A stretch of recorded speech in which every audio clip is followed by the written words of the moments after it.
Hello, good evening, everyone. Good morning and good afternoon. Welcome to Connect Africa. So, this is the hour where we bring you a daily recap on some of the highlights, what's happening in the continent and globally that affects Africans. So, for now, we have selected like 4 topics to look at. One is Bola Tinibu, president of Nigeria, is in South Africa meeting with President Cyril Ramaphosa for their 11th binational strengthening meeting. That's an ongoing meeting between the two countries for their bilateral relations. Second, we look at still in South Africa, that South Africa taking a G20 presidency in the year 2025, and it has already launched its presidency, taking over from Brazil. Thirdly, we will look at still in West Africa, in Senegal, after the snap election, parliamentary, the past steps, the ruling party won.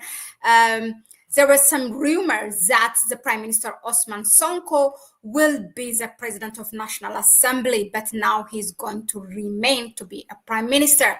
The fourth one, we will look at the launching of Air Congo. Air Congo, the Democratic Republic of Congo, and who is managing this airline, with whose partnership. These are the things we are going to look at. So welcome and stay with us. So the first one is Bola Tinibu meeting South Africa's President Cyril Ramaphosa. This probably will be the second or the third time. I know that for sure for the second time was the last time when during the inauguration of the second term of Cyril Ramaphosa presidency, where Bola Tinibu attended. Now, Bola Tinibu is arriving to South Africa from his trip from France, where he met Macron, and talked about different things. Of course, that's another topic for another day. But now, so from Paris, he headed to Cape Town, to South Africa, and now he is with Ramaphosa. Now, their meeting, of course, it comes with a lot of, against the backdrop of a lot of things. First of all, let me say this. As a person who worked in the African Union, these two countries are really big rivals, regional hegemony, from the southern being South Africa, and from the west, Nigeria, and there's two big rivals in the continent. Of course, in the north you have Egypt, but apart from the north, these are the two rivals. And in most of the times, their rivalry really doesn't end well, because it comes they are in competition in lots of things, even when it comes to a position, whatever happens in the African Union. But now for today, so I'm happy to look at, in this meeting, while they were doing the briefing, that Ramaphosa or Bola Tinibu calling Ramaphosa my brother, and the other one calling him my friend.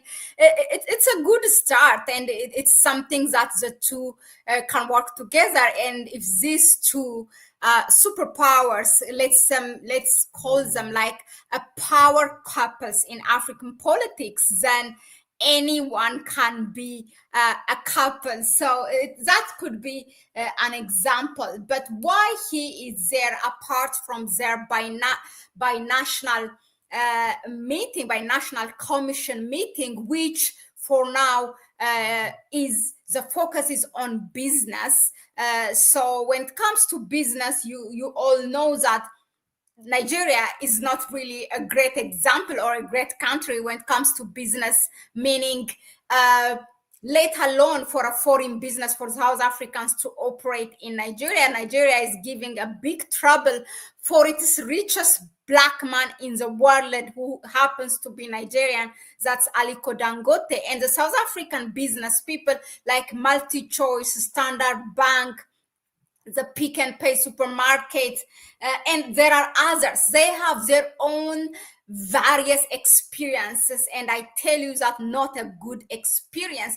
Pick Pick and Pay, in fact, I think has closed its supermarket in Nigeria, and they all are complaining that the business environment in Nigeria is not good, even for Nigerians themselves. So there is a lot from Nigeria to improve on what it has to do, with regards to embracing foreign businesses like from South Africa. Of course, this is in line also with the African continental free trade area, where it encouraged to boost intra-trade between African countries. So it is already there. And Nigeria is the biggest trade partner for South Africa. I mean, South Africa's biggest trade partner in the whole West Africa is Nigeria, and it's also vice versa, meaning in terms of Nigerian business experience in South Africa. For example, Zenith Bank wanted to have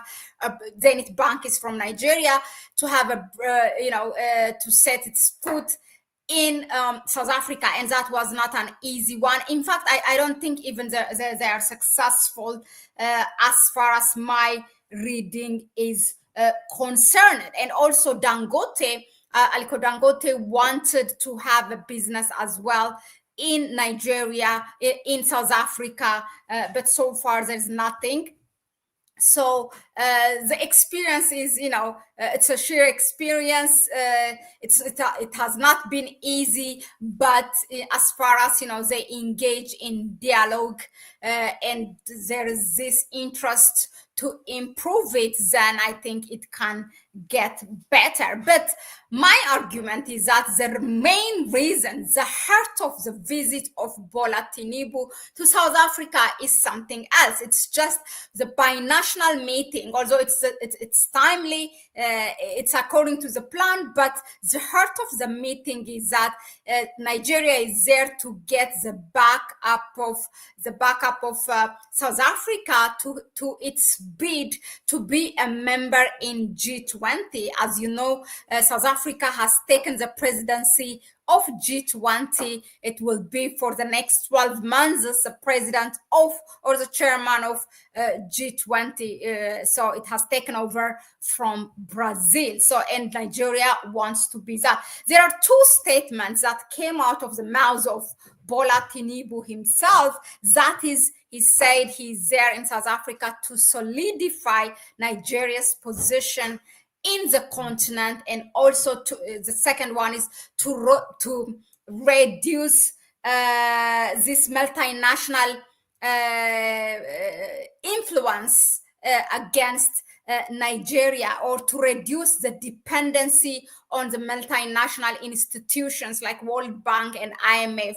So how will that happen? That's like a contradictory. Nigeria continues to get loans and in fact being corrupted, misusing the loans. It's recently that we have seen $32 million of a water project from the World Bank has been just disappeared like that. So I don't know what Bola Tinibu is dreaming, because there is a lot of homework that he has to do to be free from dependency. I mean, you need the money, you still are knocking the door. So I don't know what he's talking about. So when it comes to G20, and also another thing is that, of course, I said the heart of the meeting is Nigeria to get South Africa support in its bid to be a member of G20, because it sees now it's the best time for Nigeria to push its membership to G20, as for the first time an African country become a president, in which South Africa will have an opportunity to prioritize its own agenda. I mean, relatively, okay? Another common area is Nigeria has just become in the past 16th BRICS summit, which happened in Kazan in Russia, that now it is an associate members. That's what they call them. The 17 countries that just joined now this year. There are now 10 members of BRICS, the 5 of them founding members, 5 additional members. And then now this year they have added, I think, 17 countries which are associates. They will not be full members for various reasons, which we have also explained here. But in any case, now Nigeria and South Africa are both in BRICS. So that is the thing. Now, they also have, these two countries have common challenges. Also, what Bola Tinibu mentioned, to work on the youth development programs. Not only in Nigeria, but also in the continent. And that is like quite a common problem also for South Africa, as what analysts say, not the statistics like research, the last research that was made shows that I think it is like more than 50%, but like analysts say now it's 70% of the youth in South Africa is unemployed, which is an area really quite ANC is not successful. ANC is not successful means also Ramaphosa in his administration has not been successful on that area. So these are the things, but also which is the underdog agenda in this bilateral meeting is that the Nigerians the attack against Nigerians by South Africans, or we are speaking about the xenophobic attack against Nigerians and other African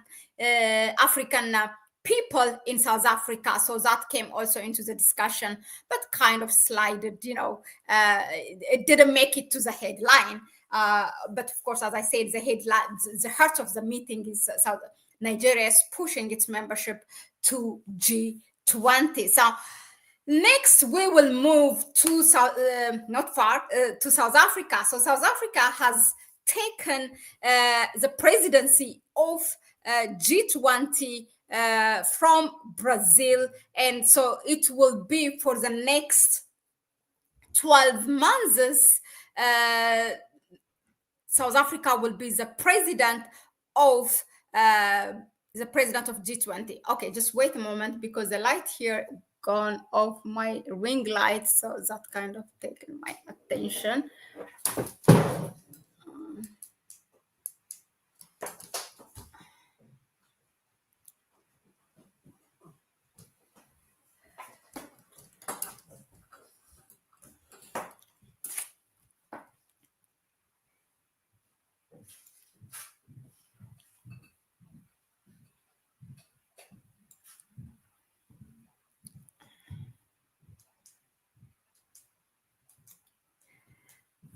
Okay, so it seems that the light has refused to work. I will continue. Okay, so South Africa being a member, taking the presidency of G20, this will mean, of course, it's the first African country becoming a president or a chairman of G20. So what does that mean? So that means that now South Africa, just like other countries who have been taking the chairmanship of the group, has been has the opportunity to prioritize agenda. So Cyril Ramaphosa, president of South Africa, has mentioned some areas that he will prioritize, which are, these priorities are like, let's say, in general development plus social concerns. So if we see them in detail, then you have for security, climate change, artificial intelligence, and inclusive economic growth. So these are the things that South Africa has said will prioritize during its presidency in 2025 in G20. What is it like, the significance of it? I mean, besides South Africa advancing its own agenda, it's also expected, to bring those agendas that are also beneficial to the continent, because that's what Africa expects from South Africa. Okay, so these are the things, but also there is a challenge for South Africa, because South Africa is a founding member of BRICS, and also there is it is now a member of G20. So that makes it like, I don't know, like South Africa, I don't know how it's going to navigate this, but it has to find its balance, how to play this, because just a couple of days ago, we all have seen that, whether it's the Democrats or the Republicans, that light is too much. Whether it is the Democrats or the Republicans, it's all the same, because Trump has just tweeted saying that, it would like basically declaring a trade war against the BRIC nations, that he threatened that if they abandon US dollar, that he will add 100% or apply 100% tariff. And in fact, he said tariff is his favorite word, and he has also threatened his neighboring countries like Canada and Mexico. But what he don't know is that actually, this BRICS nation will not really respond to a threat, will not respond well to a threat. It's not the same country like Canada or Mexico, because those have kind of now dined and improved the situation, and now it's all is good.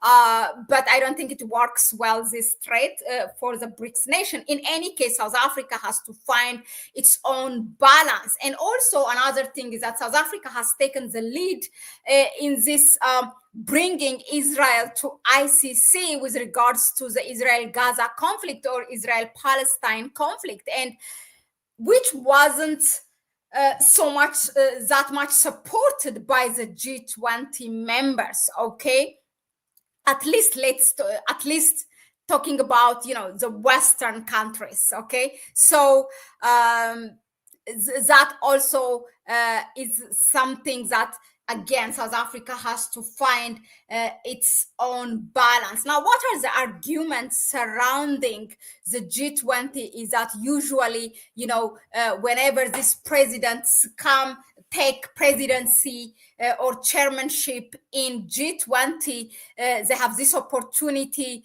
to prioritize, to bring their own agenda. But the thing is that it does not get the time to be implemented. And when the next president or chairman takes over, then the other one also has its own agenda. For example, for South Africa, it's in between. Before South Africa in 2024, still we are in 2024, like a couple of weeks we have before it ends. It was Brazil. For Brazil, it was a different agenda, but there's some commonalities, even if now South Africa takes over.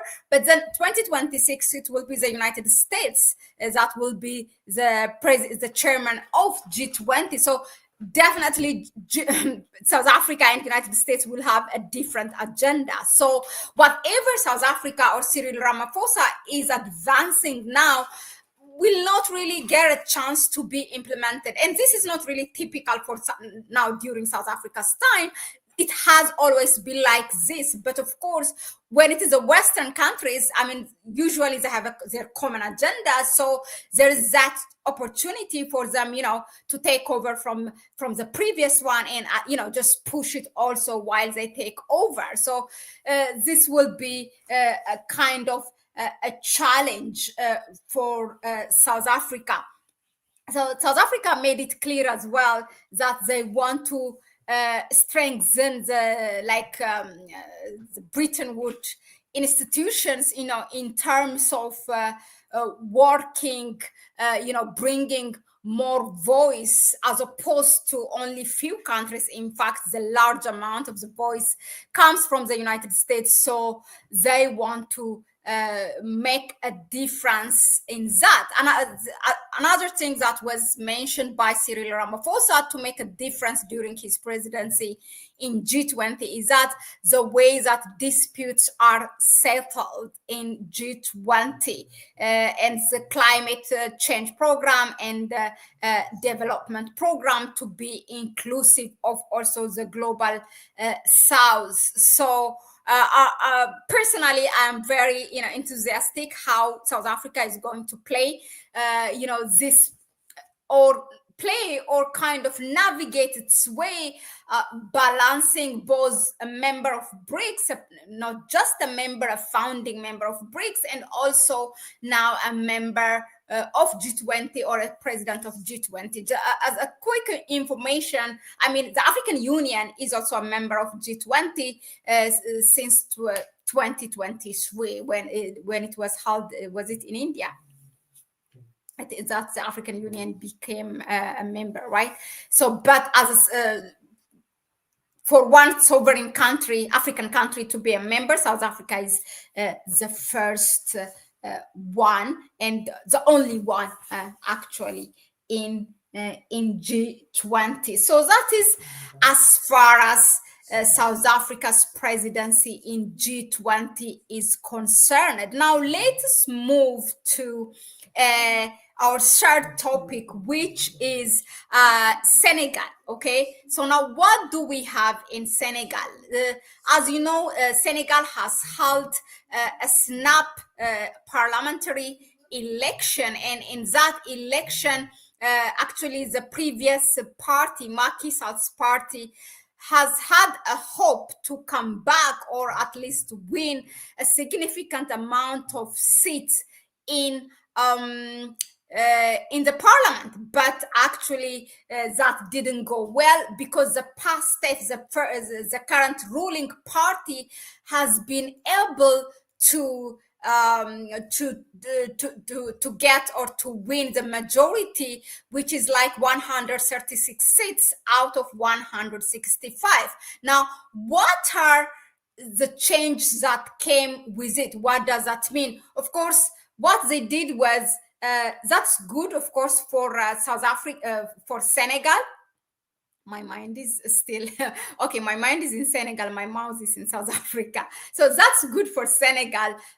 But the thing is that since the opposition did not win, so they kind of tried to create this division between the Prime Minister Ousmane Sonko and the President Diomaye Faye. Let me just share this quickly, okay? Like I'm trying to do two things, talking and trying. My hand is also trying to share a video, so I have to choose one thing at a time at least.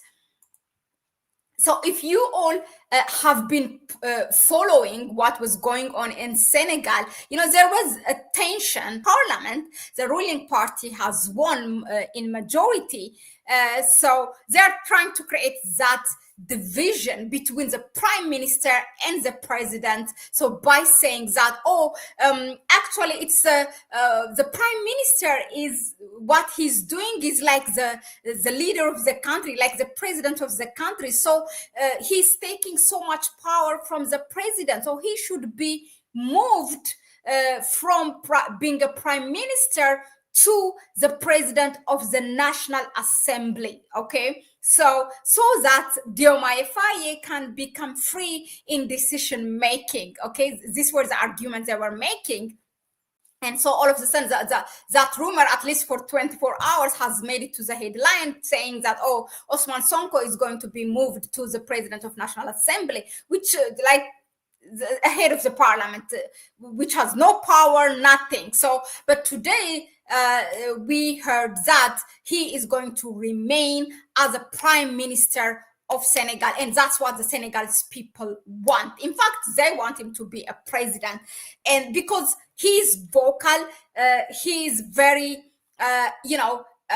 this Pan-African leader, what you see from Burkina Faso, Mali, and Niger, these current leaders, and this is what most of the Pan-African people want, that people who are vocal, who are not afraid to tell the neo-colonial powers in their face what are the needs of the country. For example, I mean, the French military has to leave Senegal. It has like three quarter of the capital of Senegal is occupied by the French military. There is also U.S. military.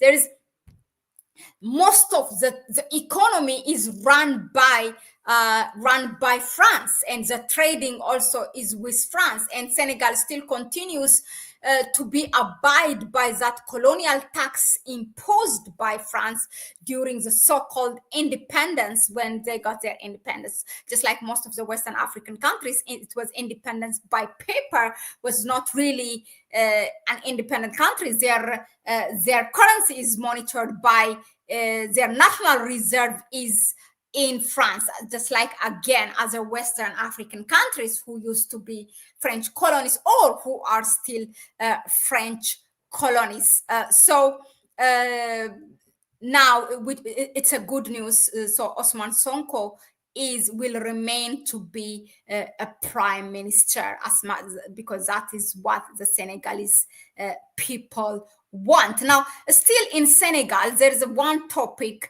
also an interesting one. If you know, or I don't know if you know about this, there was a massacre that was committed by the French military against the Senegalese military, that went and to fight for during World War II. So they took, militaries from African countries, and French took from Senegal. And those, when they were about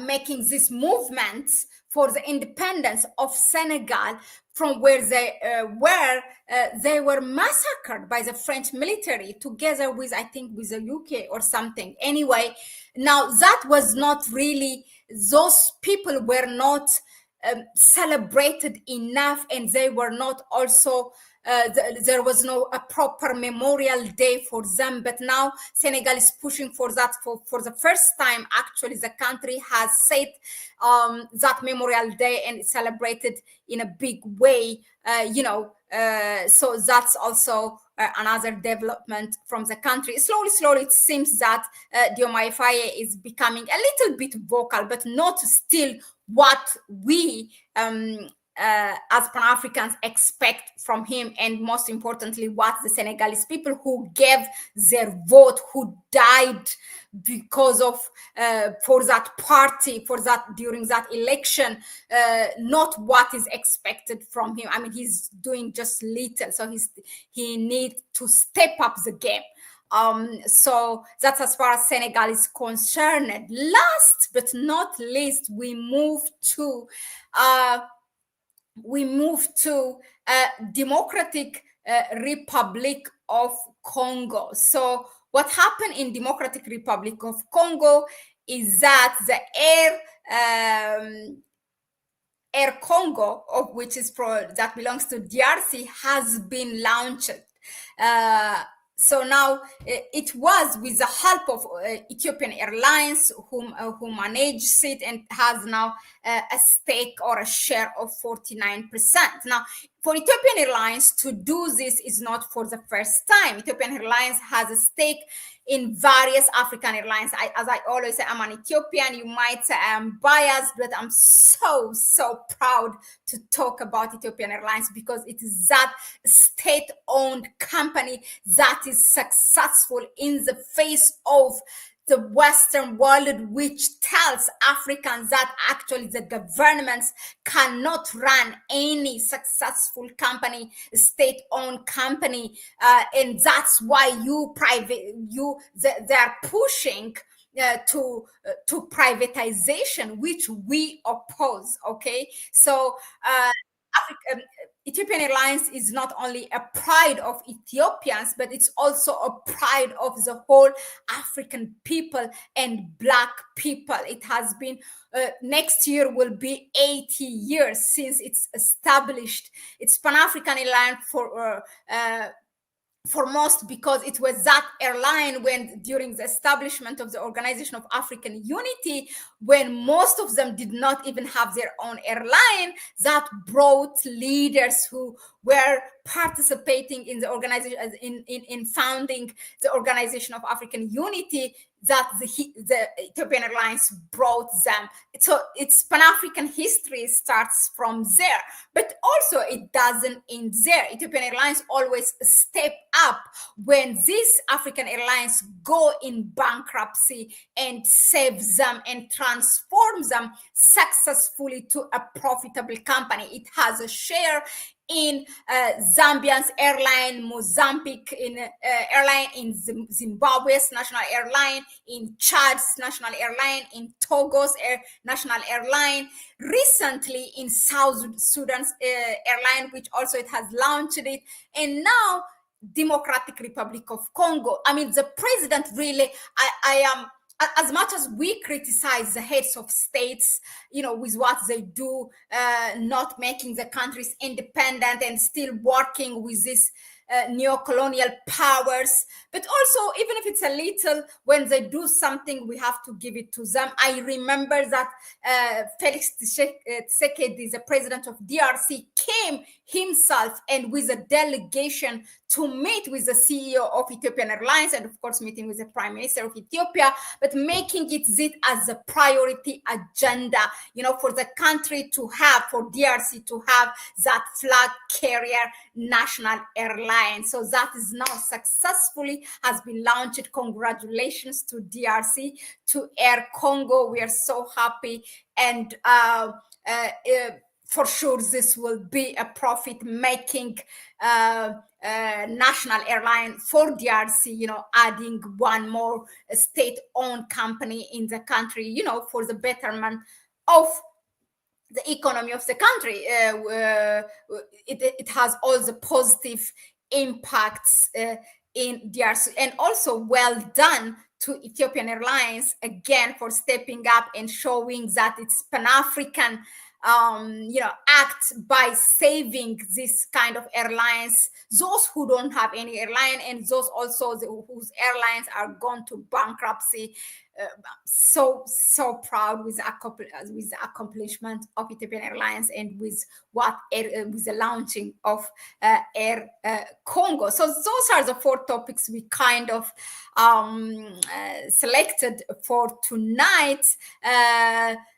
We of course we wanted to bring you a detailed analysis tonight on the issue, the Biden's visit in Angola. We did a live streaming of the press briefing by both Joao and Lorenzo of the Angolan president and Joe Biden, but we wanted also to analyze it.